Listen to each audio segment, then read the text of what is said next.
প্রায় ৭৮ দিন ধরে হরমুজ প্রণালীতে কার্যত বন্ধ জাহাজ চলাচল। জ্বালানি তেলের সরবরাহ সংকটের জেরে স্বল্প ও দীর্ঘমেয়াদী পদক্ষেপ নিয়েছে ভারত। এর মধ্যে আছে গণপরিবহন ব্যবহারে নাগরিকদের উৎসাহ দেয়া, জ্বালানি অপচয় রোধে রাষ্ট্রের সর্বোচ্চ পর্যায়ের নেতাদের গাড়িবহর কমানো, বিদেশ ভ্রমণে অনুৎসাহিত করার মতো উদ্যোগ। কিন্তু এত কিছুর পরেও ভারতে ঊর্ধ্বমুখী তেলের বাজার।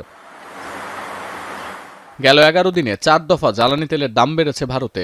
15, 29, 23 এবং সবশেষ আজ 25 মে 4 ধাপে পেট্রোল ডিজেলের দাম বেড়েছে 7 রুপিরও বেশি। সোমবার দেশটির রাষ্ট্রায়ত্ত বিপণন সংস্থাগুলো প্রতি লিটার পেট্রোলের দাম 2.61 রুপি আর ডিজেলের দাম 1.71 রুপি বাড়িয়েছে।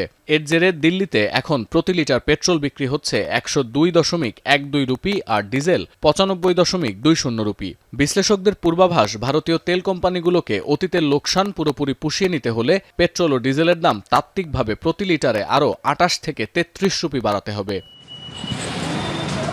যদিও ভারতীয় গণমাধ্যমের দাবি, জ্বালানির এই মূল্যবৃদ্ধি বৈশ্বিক প্রবণতার তুলনায় অনেকটাই কম। হরমুজে অচলাবস্থা শুরুর পর গেল ৭৮ দিনে বিশ্বে কোথাও কোথাও জ্বালানি তেলের দাম বেড়েছে 20 থেকে 90% বেশি হারে। যেমন এই অচলাবস্থার মধ্যে মিয়ানমারে পেট্রোলের দাম বেড়েছে 90%, আর প্রায় 50% বেড়েছে পাকিস্তান ও সংযুক্ত আরব আমিরাতে। খোদ যুক্তরাষ্ট্র, ইউরোপের কোথাও কোথাও এই দর বৃদ্ধির হার ছিল 20% বেশি।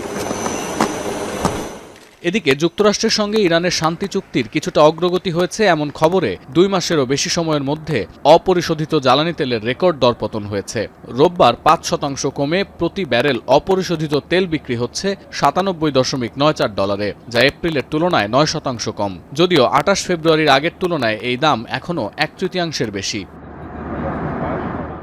যদিও এতে খুব একটা আশ্বস্ত হওয়ার সুযোগ নেই। আল জাজিরার বিশ্লেষণ বলছে, হরমুজ প্রণালী বন্ধ থাকায় দৈনিক 10 থেকে 11 মিলিয়ন ব্যারেল অপরিশোধিত তেল উত্তোলন বন্ধ থাকছে। এর প্রভাব ধীরে ধীরে আরও প্রকট হবে জ্বালানির বাজারে। তবে হরমুজ সচল হলেও বন্দরে আটকে পড়া জাহাজ থেকে 100 মিলিয়ন ব্যারেল অপরিশোধিত তেলের একটি চালান পাওয়া যাবে। তখন তেলের দাম আরও কিছুটা কমতে পারে। সতীর্থ কর্মকার, এখন বিশ্ব।